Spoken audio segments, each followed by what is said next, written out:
Hola, ¿qué tal? Bienvenidos a un nuevo video. Hoy hablaremos, como ustedes ven en la imagen, acerca de la cultura tiahuanaco, una cultura que se desarrolló entre los países de Bolivia, Chile y Perú. Cerca al altiplano peruano es la zona donde se ha desarrollado esta cultura. Bueno, vamos a empezar. Cronología y ubicación. Esta cultura surgió en la actual Bolivia, muy cerca de la frontera con nuestro país, y llegó a extenderse hasta territorios del Perú y Chile. Se desarrolló entre los años 100 y 1200 después de Cristo. ¿Qué significa lo que acabamos de decir? Que la cultura tiahuanaco empezó en la zona que hoy conocemos como Bolivia, pero luego fue creciendo y llegó a territorio peruano y chileno. Es así como esta cultura ocupó estos tres países, parte de los tres países, y estuvo como centro la zona del lago Titicaca, casi centro de esta cultura denominada tiahuanaco. Sociedad. ¿Cómo fue conformada esta sociedad de la cultura tiahuanaco? Estaba liderada por sacerdotes y guerreros. Recordemos que las culturas pre-incas tenían un especial respeto hacia los sacerdotes porque los consideraban personas que se podían comunicar directamente con los dioses. Ya sabemos que los sacerdotes eran aquellas personas que tenían conocimiento de cómo se desenvolvía la naturaleza, cuándo iba a haber lluvias, cuándo iba a haber sequías, cuándo iba a haber tormentas, y por esos conocimientos que habían adquirido gracias a la observación de la naturaleza, ellos se fueron convirtiendo en sacerdotes. Y los guerreros también tenían un nivel especial por el hecho de demostrar fuerza y poderío. Entonces, esta sociedad tiahuanaco tenía como mayores representantes a los guerreros y a los sacerdotes. Los artesanos tuvieron un lugar importante también en esta sociedad. ¿Por qué? Porque normalmente en las culturas pre-incas los artesanos trabajaban de la mano con los sacerdotes, haciendo las imágenes de los dioses, haciendo esculturas que luego la población iba y veneraba. Los campesinos, pescadores y pastores conformaban el pueblo que obedecía. La suya era una sociedad estratificada. ¿Qué significa una sociedad estratificada? Por niveles. Primero estaban los sacerdotes, guerreros, artesanos, y por la base estaban los campesinos, pescadores y pastores. La economía en la cultura tiahuanaco estuvo basada mayormente en su agricultura, aunque también manejaron muy bien la ganadería. El ambiente donde vivió esta cultura era el de la puna, con clima frío, especialmente en invierno, con temperaturas menores de 0 grados centígrados, hasta el punto de congelación. Por ello, las tierras cultivables se hacen más escasas a mayor altitud. Imagínense, su economía estaba basada en la agricultura. Y con ese clima y con pocas tierras, ¿cómo es que podían desarrollarla? Bueno, los tiahuanaco idearon unas técnicas agrícolas que les ayudaron a tener mayores extensiones donde podían sembrar y poder luego cosechar sus productos. Entonces, ellos implementaron técnicas agrícolas para solucionar el problema que tenían, que era la escasez de terreno, y también para combatir el clima que ellos tenían en esa zona, o que tienen en esa zona, porque esa zona sigue siendo igual de fría. ¿Qué técnicas agrícolas ellos desarrollaron? Bueno, una de ellas, que es la que están observando en imágenes, es el guaru guaru o camellones. Consiste en construir plataformas de cultivo de 1,5 metros, de 1,50 metros, con 20 metros de ancho y 100 metros de largo. con cantos rodados como base, con capas de piedra más delgadas, rodeadas con canales de agua. Vemos acá cómo había capas de piedra, una base de arcilla, tierra arenosa, grava o cascajo y la tierra orgánica, que era donde sembraban, la que estaba abonada, y estaban rodeadas por agua. ¿Cómo es que funcionaban estos guaruaru o camellones? Bueno, durante el día los rayos solares disparaban a esta zona y el agua se iba calentando. Y en la noche esta agua se mantenía caliente, tibia. Por lo tanto, la zona donde ellos sembraban no se llegaba a congelar.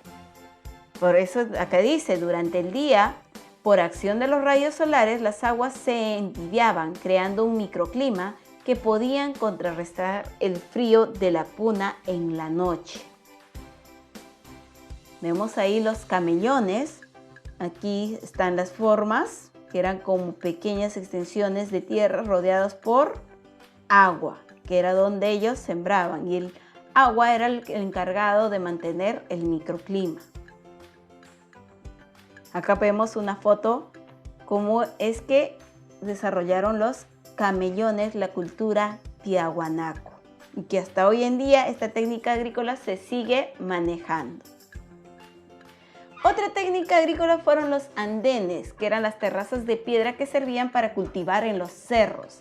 A mayor altura iba teniendo diferente clima y en cada andén iban sembrando diferentes productos de acuerdo al clima de ese momento. Acá vemos los andenes que los hacían en los cerros. Para conservar sus alimentos, que es algo que explica por qué en las culturas preincas y en el imperio incaico no sufrían de escasez de alimento por más sequía que haya o que no tuvieran mucho ganado. ¿Por qué? Porque tenían una técnica de conservación de alimentos, que era la deshidratación tanto de la papa como de la carne y otros productos. Lo deshidrataban, le quitaban todo el agua y esto lo convertían, por ejemplo, la carne lo convertían en charqui y la papa lo convertían en chuño. Es todo un proceso. Por ejemplo, para la carne las cortan en láminas, le echan sal, la cuelgan al sol y esta se va secando durante día y noche y de esa manera queda el charqui seco. En el caso de la papa, ellos extienden la papa en los terrenos, así en la parte amplia, los van pisando para que se ablanden. Durante el día el sol les extrae el agua y en la noche el frío hace que se reduzca y así queda el chuño. Entonces tenemos así como los tiahuanaco fueron los que desarrollaron estas técnicas de deshidratación de alimentos, tanto de la papa como el chuño, creándose así el charqui de la papa y de la carne, creándose así el charqui y el chuño para su conservación. Y no se malograban, podían guardar eso y les duraba por mucho tiempo. También hubo un control de pisos ecológicos. Consistía en establecer familias en diversas altitudes para obtener diferentes productos y que luego eran intercambiados. ¿Qué quiere decir? Que los tiahuanaco no se establecían en una zona plana nada más.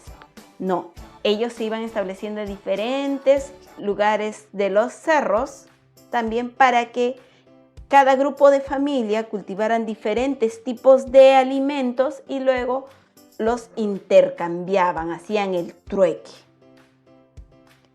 Acá, por ejemplo, vemos una imagen cómo es que de acuerdo al clima donde están se puede conseguir diferentes productos. Por ejemplo, en la costa tenían productos marinos, los yungas tenían frutas y ajíes, los quechuas calabazas, papas y también la cerámica. En la zona más alta tenían el ganado, la carne, la lana, el cuero, la quinoa, el oyuco, el chuño, el charqui. En la selva había la coca, yuca, madera, frutas y plumas. Bueno, ellos, los tiahuanaco, tenían este conocimiento de que cada altitud era diferente el tipo de productos que se iba a obtener, por lo tanto establecían a sus familias en diferentes zonas para que luego se produzca el intercambio. El arte. En el arte destaca su arquitectura. Miren, sus construcciones eran bastante prolijas. Su capital del mismo nombre tenía edificios, algunos de forma piramidal, construidos en piedra, como es la Kapana Kalasasaya, donde se encuentra la portada del sol representando al dios de los báculos. Acá tenemos, esta es la Kapana Kalasasaya, que es un templo. Putuni, miren que es como una fortaleza, si podríamos decir. Son edificios que hay en la cultura tiahuanaco. También estamos la Quericala y el templete. Bueno, acá vemos la portada del sol, que es bastante conocida en la cultura tiahuanaco, donde está la imagen de su dios principal, que era el dios de los báculos, y que luego poco a poco se va conociendo también con el nombre del dios Huiracocha.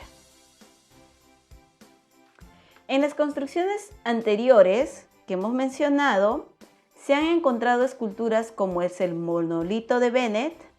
Miren, esta escultura es muy representativa de la cultura tiahuanaco. Y las cabezas clavas, que no se parecen a los de la cultura chavín, porque los de la cultura chavín tenían una imagen más tenebrosa, una combinación de animales con personas. Pero acá no, sus cabezas clavas solamente tenían la forma de un rostro. Su cerámica característica fue el vaso de madera o cerámica llamado quero, es decir, lo hacían de madera o de quero, que manejaban los colores de rojo, naranja, rojo indio, negro, blanco y con diseños geométricos. Vemos acá los diseños geométricos y también notamos que era polícroma, porque quiere decir de varios colores. Bueno, esa es la cultura tiahuanaco. Espero que les haya parecido interesante el video. Gracias por su atención.